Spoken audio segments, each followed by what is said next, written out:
Hello, I'm going to talk about the beginning of the universe, the Big Bang. So, what is the Big Bang? The Big Bang said that the universe started with a monumental explosion from an infinitely hot and infinitely small point called singularity, where nothing moved, even time did not pass. So we started with this infinitely hot and infinitely small point, and then it inflated to an enormous size to form our universe. In the inflation stage, the universe expands into itself because the universe has no borders. In this hot and dense environment, the gluons formed quarks, and the quarks destroyed one another, perhaps give off more gluons.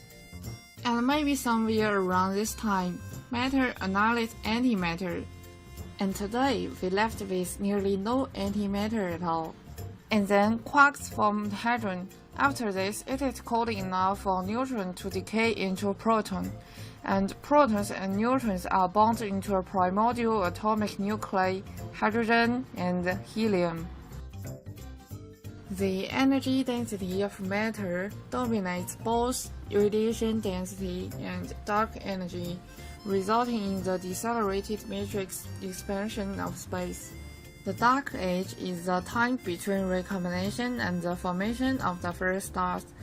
Electrons and atomic nuclei become bound to form the neutral atoms, and hydrogen gas blocks the visible light, so we could see nothing.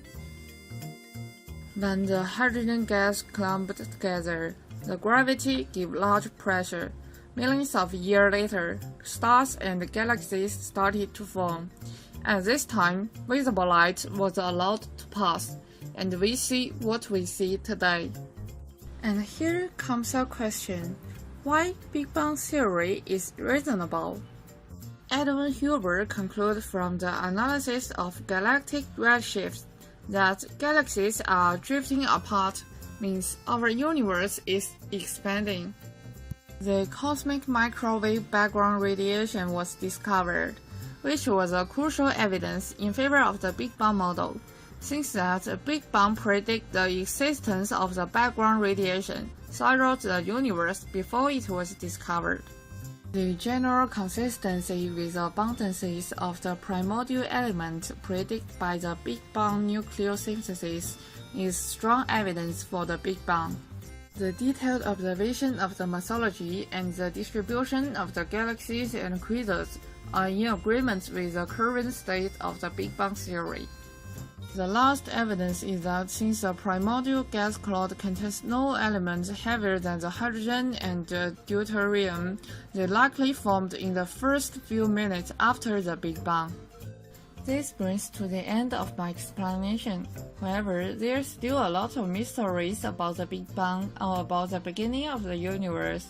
So let's keep on studying it until there is no more question to ask. Thank you.